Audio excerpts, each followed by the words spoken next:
Sabay-sabay po nating basahin ang Aklat ng Mga Gawa, chapter 26 verses 1 to 32. Sinabi ni Agripa kay Pablo, "Maaari ka nang magsalita. Ano ang masasabi mo tungkol sa iyong sarili?"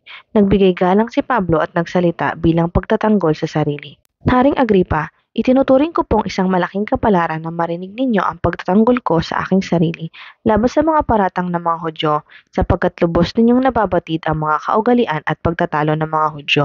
Kaya't hinihiling ko pong pagtiyagaan ninyo akong pakinggan. Alam ng lahat ng Hudyo kung paano ako namuhay mula pa sa aking kamusmusan sa aking sariling bayan at sa Jerusalem.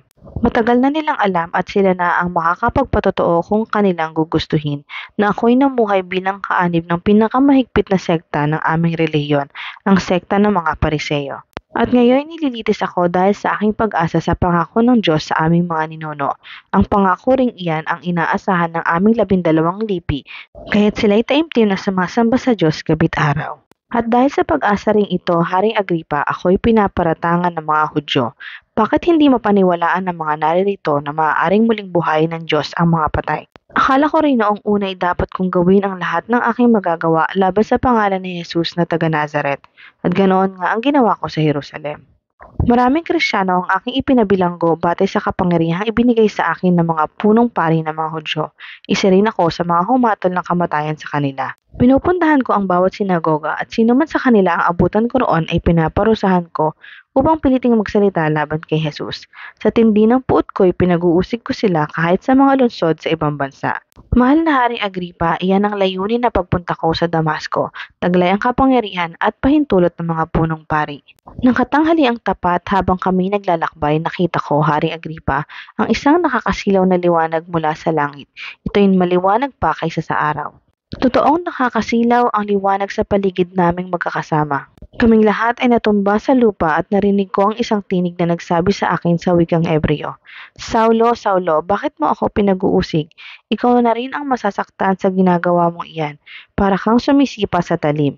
At tinanong ko, "Sino po kayo, Panginoon?"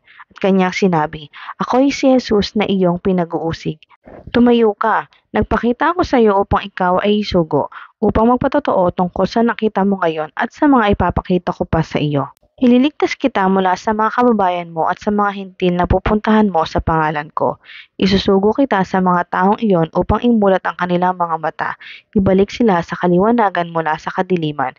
Iligtas sila sa kapangyarihan ni Satanas at ibalik sa Diyos. At sa pamamagitan ng pananampalataya nila sa akin, sila ay patatawarin sa kanilang mga kasalanan at sila ay mapapabilang sa mga taong pinaging banal ng Diyos." Dahil dito, Haring Agripa, hindi ko po sinuway ang pangitain mula sa langit. Nangaral ako, una sa Damasco, saka sa Jerusalem at sa buong lupain ng Judea, at gayon din sa mga hintil. Ipinangaral kong dapat silang magsisi tumalikod sa kanilang mga kasalanan, lumapit sa Diyos at ipakita ang kanilang pagsisisi sa pamamagitan ng mga gawa. Dahil dito'y hinuli ako ng mga Hudyo habang ako'y nasa templo at nais nila akong patayin. Ngunit hindi ako pinabayaan ng Diyos, kaya't ngayon nakatayo ako rito at nagpapatotoo tungkol sa Kanya sa lahat ng tao, anuman ang katayuan nila sa buhay. Wala akong itinuturo kundi ang mga sinabi ng mga propeta at ni Moises na ang Kristo ay kailangang magdusa at siya ang unang mabubuhay na muli upang magdulot ng liwanag sa mga Hudyo at sa mga hintil. Habang nagsasalita pa si Pablo, malakas na sinabi ni Festo, "Nababaliw ka na, Pablo, sa kakaaral mo'y nasira na ang iyong ulo." Ngunit sumagot si Pablo, "Hindi ako nababaliw, kagalang-galang na Festo. Malinaw ang isip ko at ang sinasabi ko'y pawang katotohanan." Naririto ang Haring Agripa. Malakas ang loob kong magsalita sa harap niya sapagkat alam niya ang lahat ng ito. Tiyak na walang nalilingid sa kanya sapagkat hindi sa isang sulok lamang nangyari ito. Haring Agripa, naniniwala ba kayo sa mga propeta? Alam kong naniniwala kayo. Sinabi ni Agripa kay Pablo, "Sa loob ng ganito kaikling panahon ay ibig mo yata na maging Kristiyano ako." Sumagot si Pablo, "Maging sa maikli o sa mahabang panahon, loobin nawa ng Diyos na hindi lamang kayo, kundi ang lahat na nakakarinig sa akin ngayon ay maging kagaya ko, maliban sa mga talikalang ito." Tumayo ang hari, ang gobernador, si Bernice at lahat ng kasama nila. Lumabas sila at nag-usap-usap. Ang taong ito ay walang ginawang anumang dapat hatulan ng kamatayan o pagkabilanggo. At sinabi pa ni Agripa kay Festo, kung hindi lamang niya hiniling na idulog ang kanyang kaso sa emperador, maaari na siyang palayain.